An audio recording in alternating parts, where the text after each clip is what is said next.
Do this video because I wanted to show how Lenape Valley actually does early childhood interventions, and their goal is to profit from poisoning the public from cradle to grave. And I'm gonna show that in this video, but we're not gonna watch all of this little meet and greet, but I thought it would be fun to watch some of it prior to the woman admitting that the youngest person in the care of Lenape Valley's residential program is 16 days old. That's right, 16 days old. And it is common for infants now to be put on psychotropic medications, also known as neurotoxins. My name is Casey Helferty. I'm Associate Director of Career Development at Gwinnett Mercy University. Welcome to today's meet and greet with the Lenape Valley Foundation. Today they will be discussing general information about the organization and some current and possible future job positions. So Andrew, I'll start with you. Could you just tell us a little bit about Lenape Valley Foundation? Absolutely. Hi, everybody. Casey and Nick, thanks for having us and our therapy, group therapy, peer support, medication management, nursing. So it's a very comprehensive program. And typically our average length of stay at the crisis res is about 2 weeks, but sometimes longer. The crisis res. Sometimes shorter. So that's our newest addition to the crisis services. And I'll rest there. Thank you. Nancy, you're up next on my little bar of people floating around. Thank you. So I'm Nancy DiNatale. I'm the Associate Executive Director of Mobile Services. It's the other mobile services outside of Chris's mobile crisis services.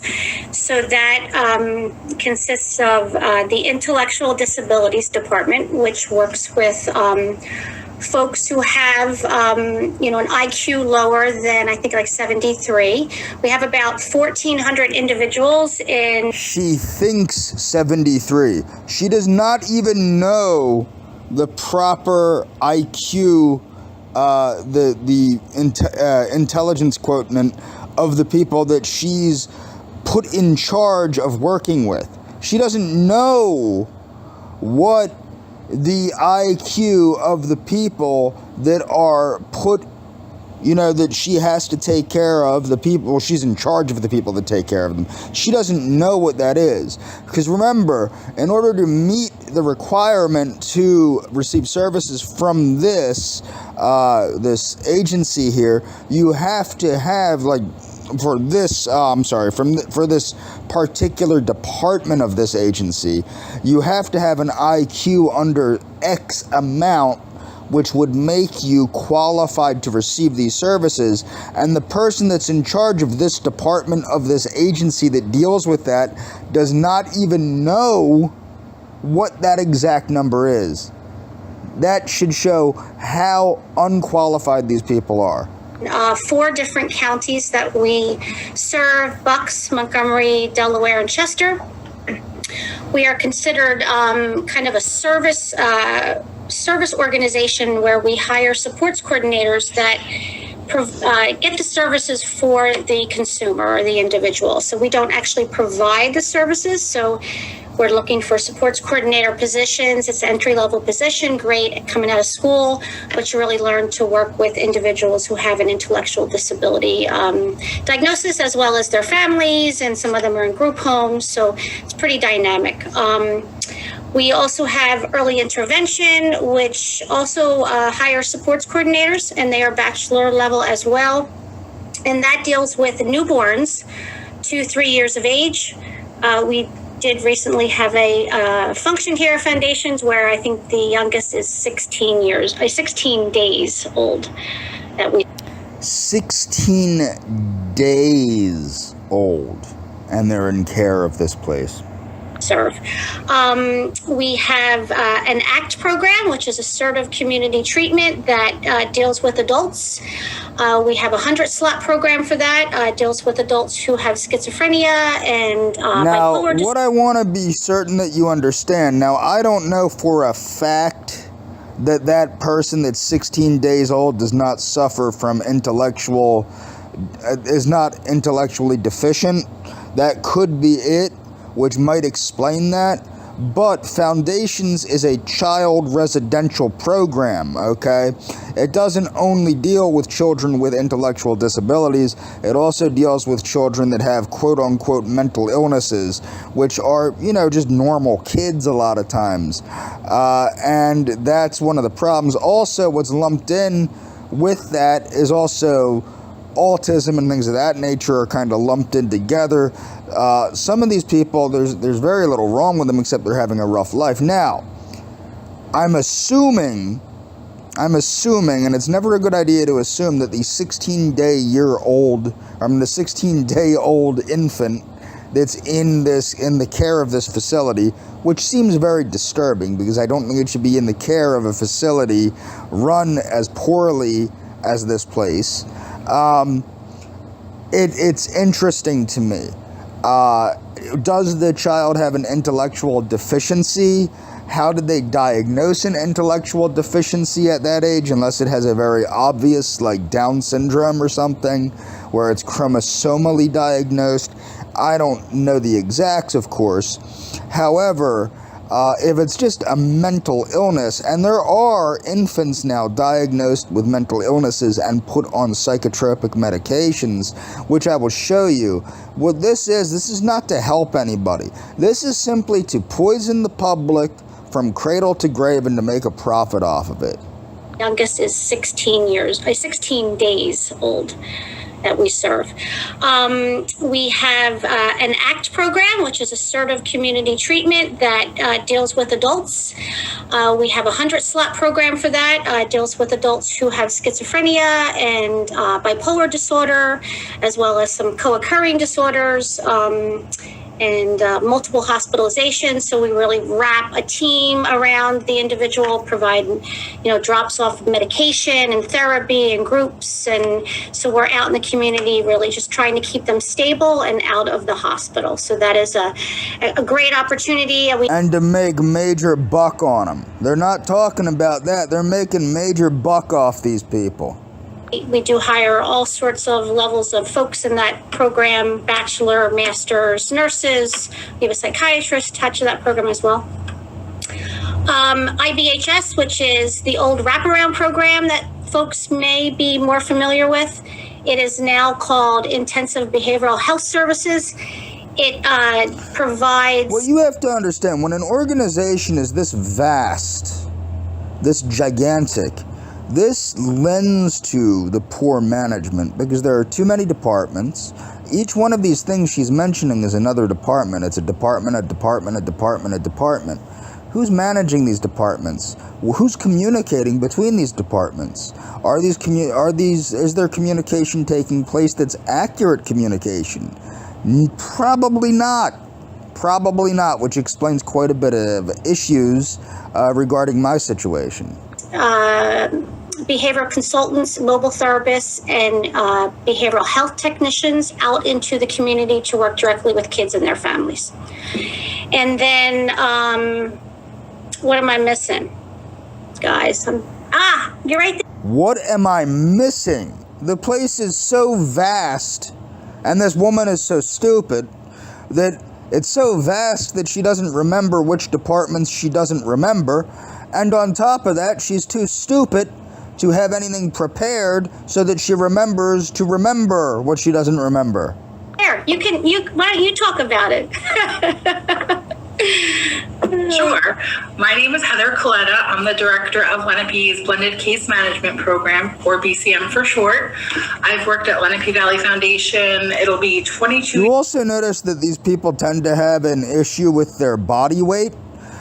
This always has cracked me up in mental health. Almost everybody that works in mental health is at least overweight, if not obese, which I find comical because You know, if you can't control your own behavior, what business do you have telling other people how to control their behavior? Years this September, which has gone by in the blink of an eye.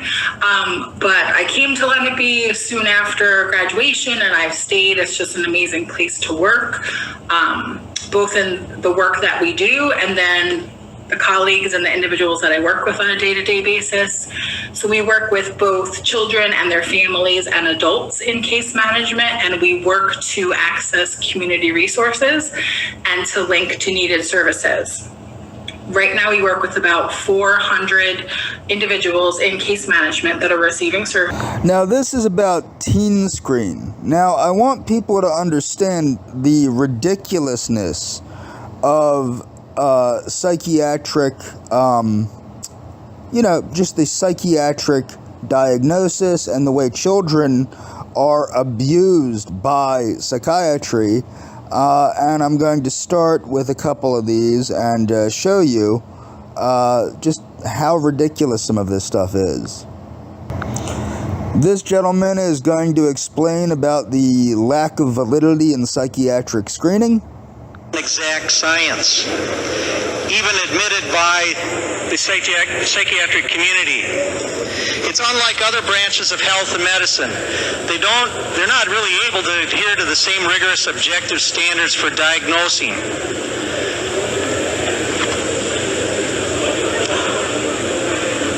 I have a few statements that I'd like to share with you from professionals. Taken from the U.S. Preventative Services Task Force, they found no evidence that screening for suicide risk reduces suicide attempts or mortality. That task force did not find, at the federal level. Keep that in mind. Screening for suicide risk does not reduce the risk of suicide according to a federal study.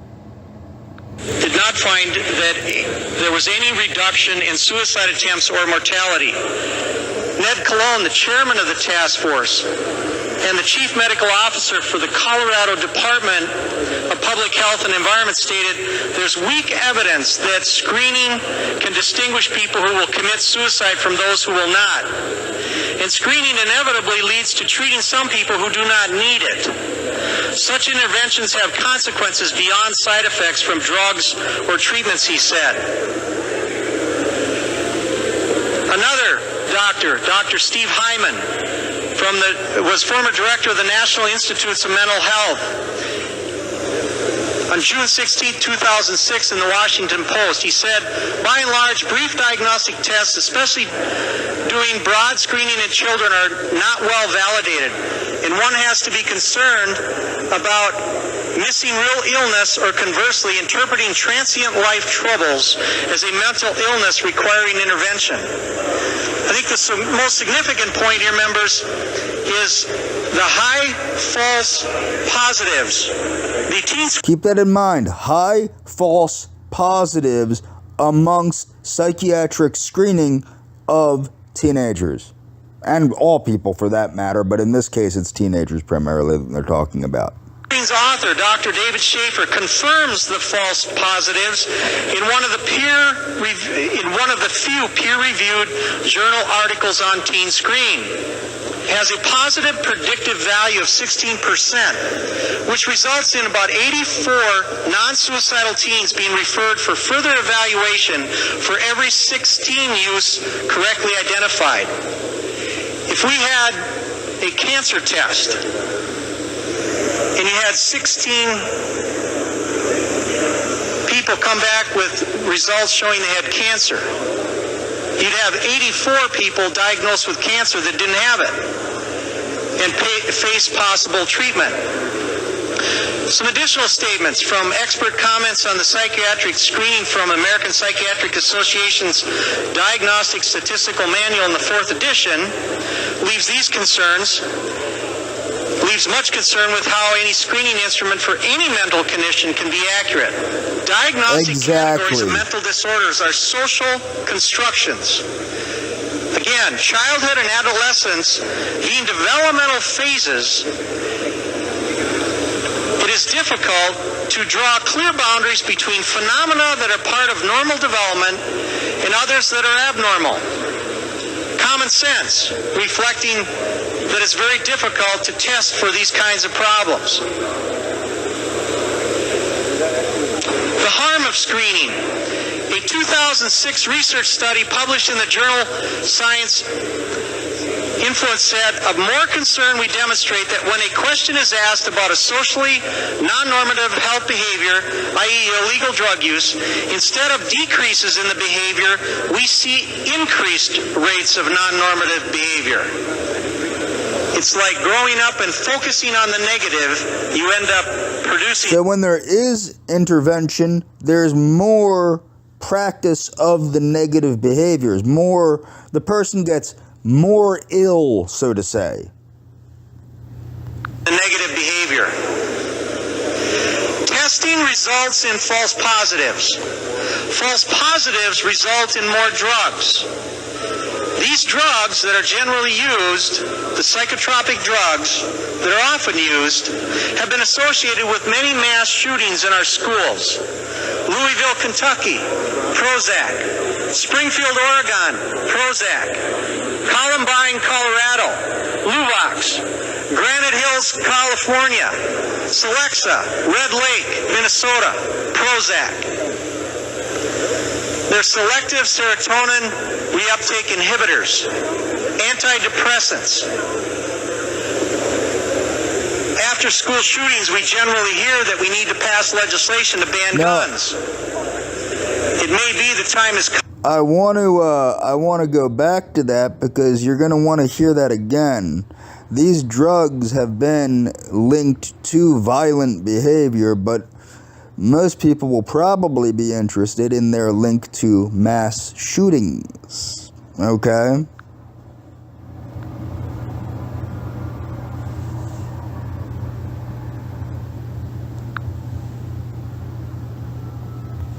These drugs that are generally used, the psychotropic drugs that are often used, have been associated with many mass shootings in our schools. Louisville, Kentucky, Prozac. Springfield, Oregon, Prozac. And also, more recently, mass shootings amongst former veterans, I might add. Columbine, Colorado, Luvox. Granite Hills, California, Celexa. Red Lake, Minnesota, Prozac. They're selective serotonin reuptake inhibitors, antidepressants. After school shootings, we generally hear that we need to pass legislation to ban guns. It may be the time has come we need to ban some psychotropic drugs from being used in our schools. The time has come we need to ban some psychotropic drugs from being used in our schools. The time has come we need to ban some psychotropic drugs from being used in our schools. We have better answers. Let's stop putting kids in chemical straitjackets. It may sound unrelated, but Representative Abler's bill may one day be recognized as more than a small step in the right direction. When Representative Abler introduced an amendment to start promoting some healthy food in our schools. Now keep this in mind, the healthy food in schools. I've done videos on this in the past. Refined carbohydrates and simple sugars have been traced to poor behavior in children. There's been a lot of studies done on this, especially in the juvenile justice area and things of that nature, with things like oppositional defiant disorder and ADHD. But simply by encouraging children to eat healthier diets, of course, their behavior improves. And if you look into orthomolecular medicine and the orthomolecular treatment of diseases, particularly mental health diseases, you will see that there are results. So, I mean, that needs to be taken into consideration also. But let's go on with this video here. Just an amendment to start promoting some healthy food in our schools. I have a comment here from a doctor who has been practicing for 25 years. He says I know what happens to the body, especially a developing one, when vital and essential nutrients are missing. Add to this lots of sugar.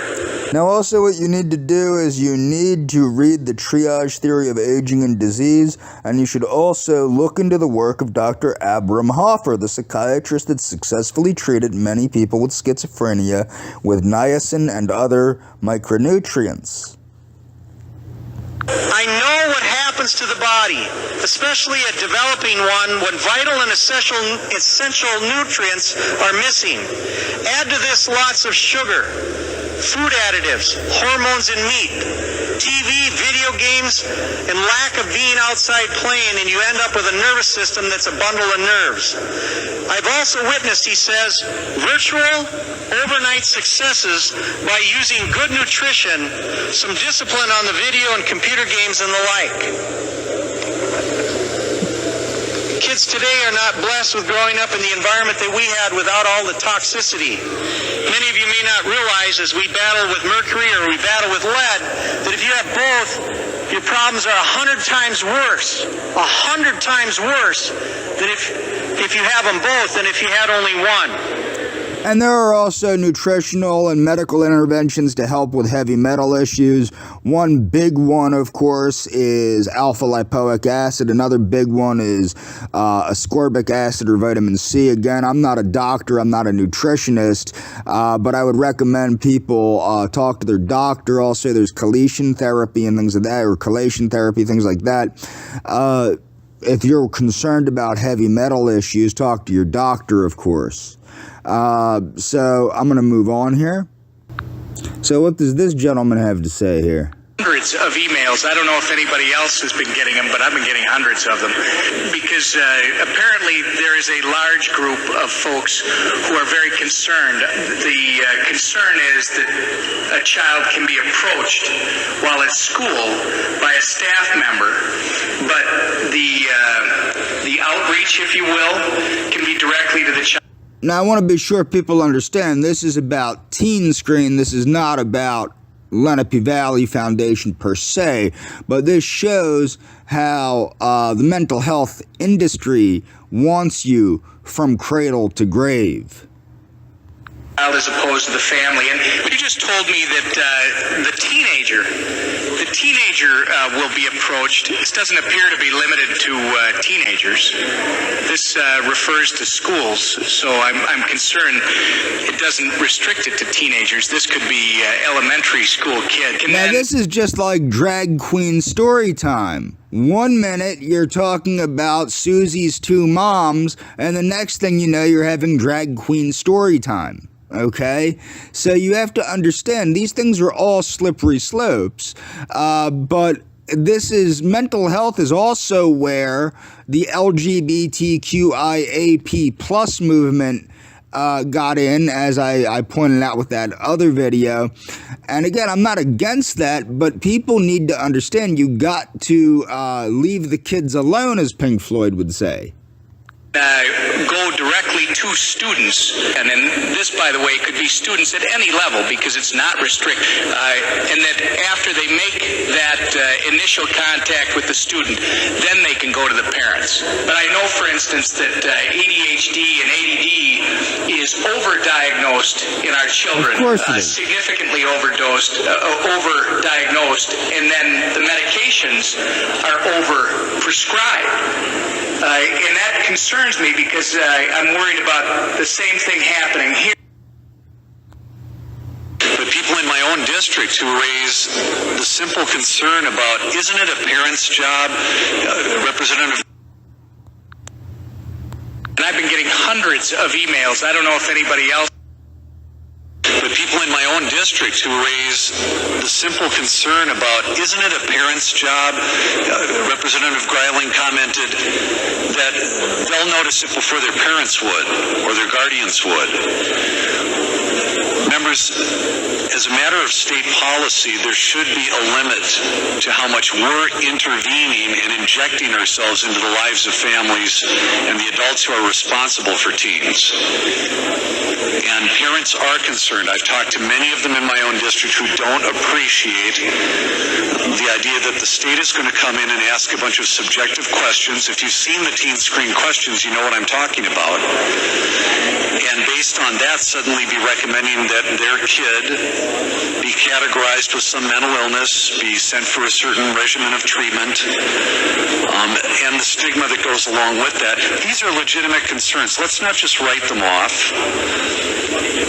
As a matter of state policy, is it appropriate to support this? That's a legitimate question. I don't even think it's not a partisan question, certainly, but it's one that parents share. People are concerned about parents who, under state law, under a Supreme Court ruling, have the primary responsibility for educating and raising their kids. So I just ask you to respect those concerns. And they're just getting sick and tired of the government intervening in their kids. Every time the kids turn around, they got some wacko survey to fill out by some shrink that asks stupid questions. Or every time they sneeze, they got 100 counselors showing up, boo-hoo-hoo, and getting them in circles. And every time they get a little bit sick, they got some nurse more than willing to throw about 4 different drugs at them. Thank you. I'm not a politician or a public speaker, so if I stumble on my words, please forgive me. In December of 2004, our daughter Chelsea, I'd like you to stand up so everybody can see you, please. At that time, Chelsea was 15 and she was a sophomore and she was attending Penn Harris Madison High School. And it's typical in our family that our children come home every day and they tell us what happened in their day at school. Chelsea came home that day and she was physically upset that something happened. She asked my husband and I to talk with her. She asked us what OCD and social anxiety disorder were. She had absolutely no idea. Assuming at that time that Chelsea might be working on a school project, my husband and I explained to her to the best of our knowledge what these 2 conditions were. We'd ask her when we were done if she was indeed working on a school project. What happened is Chelsea told us that the people at school had told her that she was mentally ill with these 2 conditions based off of a computer test that took her 10 minutes to answer. My husband and I were never asked if our daughter could participate in this survey, nor were the other 750 children that were given this psychological evaluation at Penn Harris Madison's parents asked. We contacted the school and we contacted the mental health organization and asked them why they felt that they could screen our daughter for psychological condition without our permission. We really didn't get anywhere. They didn't want to give us a straight answer, and to this day, 2 years later, we're still waiting for that straight answer. We had asked Chelsea, after we obtained a copy of the teen screen test, the questions that she had answered, why she was flagged as being mentally ill. And I want you to listen very carefully, because I don't think there's any teenager or any parent in this room that would possibly have answered any one of these questions different. One of the questions was worded, if Chelsea went out a lot. She answered no. We'd ask her why she answered that way. She said, because Mom, you and Dad don't allow us to go out on school nights. I have to be home to do my homework and take care of our household chores. The other question was, do you ever feel nervous or anxious when you're in front of a group of your friends or peers? Chelsea answered yes. She explained to us that because when she has to stand up in front of a group of people and give a book report in one of her classes, she's very nervous. You know, I'm 43 years old and I'm nervous in front of every one of you today, but that doesn't make me mentally ill.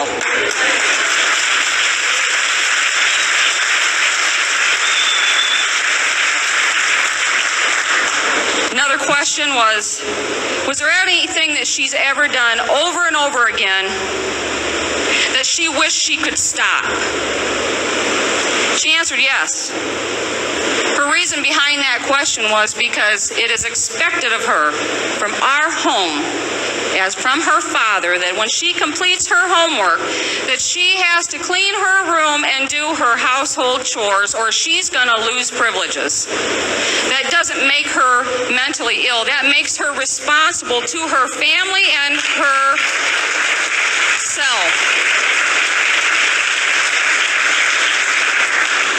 Now keep in mind, these surveys that are sweeping across our nation that have been given to thousands of children do not allow our children a reason why they're answering particular questions a certain way. In 2003, this test was conducted at Penn Harris Madison School with written parental consent. That year, only 9 students out of 750 plus in the sophomore class took the survey. But because of a low participation level... Now, what's important about that? My former therapist jumped to the conclusion, because there were alleged, or not even her supervisor allegedly jumped to the conclusion because there was a video, quote unquote, mentioning the ages of girls. Okay, now I don't even know what video, because they've never divulged what video, because they know that it probably is a ridiculous video. But assuming it was one of the videos where I made a joke, such as the one about Ecuador, or if it was one of my community posts where I made a joke regarding like the Germanness of people and things of that nature, the context was, of course, that I was making a joke. Okay, making inappropriate jokes is part of what people do online. Now, I know that they didn't see my video explaining things, because that explains things. Okay, it explains why the people harassing me are taking things out of context. See, without context, everyone looks mentally ill. If they don't let you put things in context, you look mentally ill. And that's the one thing with mental health professionals. They like to control the context. And we just found this out this year. The Mental Health Organization approached our school and said, we don't have enough of the kids doing this. So let's do what we call passive permission. And if they pass this bill in Indiana, that's what they're going to do, passive permission. They will not require you as the parent of these children to give your authorization for these children to be screened. The year that Chelsea took this survey, 750 plus children took that test. It was reported from the Columbia University, the organization that first started the Teen Screen Survey, that over 30% of the children that take the Teen Screen test have a diagnosed mental illness. I don't know about you guys, but I find that absolutely ridiculous. The Centers for Disease Control only report between a 5 and 6% of the general population, including from birth till death, that people have a mental health diagnosed condition. How could 30% of our children nationwide be mentally ill? I don't think as parents we're doing anything wrong. Just by you being here shows that you're supporting.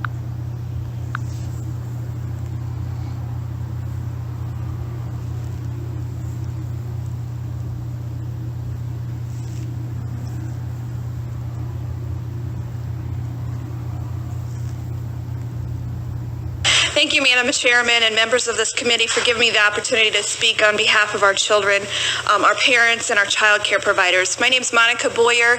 I'm the president of the Indiana Child Care Association and licensed home daycare and a mother of 4 children. Since this bill was brought to my attention last year, I've really carefully been researching Senate Bill 529 and the Indiana Mental Health Plan in Indiana as well as across the United States. But I've been paying particular attention to the ages of 0 to 5 because that's what I care for. On October 14th this year, I attended the 2006 fall. Keep this in mind, ages 0 to 5. The mental health industry has wanted nothing more than to get everybody from cradle to grave, like I've been saying. Now, this might say Indianapolis, Indiana, but this is all over the country at this point. Okay, with the creeping into the school system of psychiatry and things of that nature. But let's move on. Watch conference with Dr. Karen Ephraim. Dr. Ephraim is a pediatrician, researcher, and pharmacist, and in your packets I included her bio so that you can read a little more about her. I will be using her research as well as others to back up my opposition to this plan. Last month, Dr. Ephraim submitted a letter to this committee, and I wanted to highlight a couple of statements that she made in there. This comes from the Surgeon General's report on mental health in 1999. He states, in other words, what it means to be mentally healthy has many different interpretations that are rooted in value judgments. That may vary across different cultures. The challenge of defining mental health has stalled. So mental health is subjective, not objective. Keep that in mind as this woman reads. The development of programs to foster mental health. He also states that because babies change so quickly, it's impossible to diagnose. I've been a licensed child care provider for 9 years, and I have had 4 babies of my own, and for the life of me, I cannot figure out how you diagnose a 4-month-old baby with a mental health disease. Exactly. My concern about government involvement in the mental health screen of our children is taking the power of the parents' rights to make choices and supervise their child's social, emotional well-being, and giving this power to state agencies with little regards to the family. As a parent, what you have to understand is this is about the homogenization of people. It is about the getting rid of the individuality of the people. Okay? This is not about respecting individuality. This is about destroying individuality, whereas if you don't meet the status quo, you aren't normal. Okay? And now you see the normalization of all sorts of wacky behaviors. Okay? Okay, through things like Drag Queen Story Hour and things of that nature. You see the normalization of all sorts of degenerate behaviors. Okay? And that's the problem, is what you're seeing happening here is you are seeing, essentially, the utilization of the mental health and the education systems to create a degenerate, defective society that can be permanently drugged and treated by a corrupt mental health industry and a corrupt pharmaceutical industry. 4 children of my own, if I see a problem, if I self-identify a problem, I'm going to take care of it. I'm going to go through clinical assessments and demand second opinions if this be needed. This plan does not address family needs. Another concern I have as a home daycare provider, I will be involved in the mental health testing of these children. Based on the strategic plans and the guidelines of the Sunny Start program, or also known as the Indiana Early Childhood Comprehensive System. Our current daycare regulations state that I'm in charge of the health and safety of these children. And should a parent or problem arise concerning a physical development or mental well-being of this child, I will inform the parents and suggest resources and assist the parents through this issue. It is the parents' decision, as well as their right to go forward with this process. I am not a doctor. I do not have skills to train the children, nor do I want to be trained to do so. According to the Indiana Early Childhood Comprehensive Plan, all children in Indiana will have a medical home. The medical home will facilitate developmental behavior, mental screening with appropriate treatment and referrals to community services. Under this guideline, it says young children will be screened for social emotional developmental status. Who will screen these children? Several times throughout the Indiana plan, it states that one of the biggest issues you have with this is these people will be screened for this and this and this and this and screen and diagnose. Now, one of the biggest problems is even if mental health diagnoses were accurate, only so many people can actually be qualified, truly qualified to do so. So it's not that so what do? They ease the regulations and who is qualified to do what. And you have morons with no ability to understand things diagnosing things that 20 years ago required somebody with knowledge, with good knowledge, the ability to do so. And it has basically turned everything upside down and made everything laughable. Child care providers will be trained in early identification initiatives. Page 6 of the document states that they will be increasing the capacity of existing programs and providers who work with children and train frontline providers. I don't want my daycare screening my children. I would not want me screening them. The government wants our children. They want them from birth. If they can't get them in the hospital, they'll pass the baton to me from age 0 to 5. And if somehow they miss me, they'll get them in school. Someone has to speak for these children. Did you know 85% of the testing done with Teen Screen produces false positives?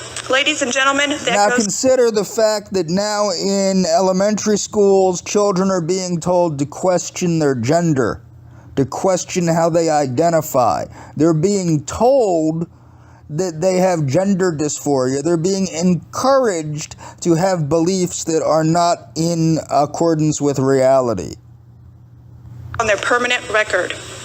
My last concern is prescribing psychotic drugs to children.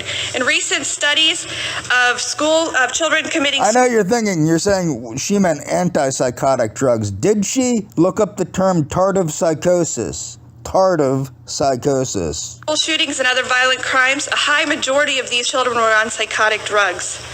The FDA has issued a black box warning in regards to prescribing these drugs, and it's being said that the pharmaceutical company has no vested interest in this.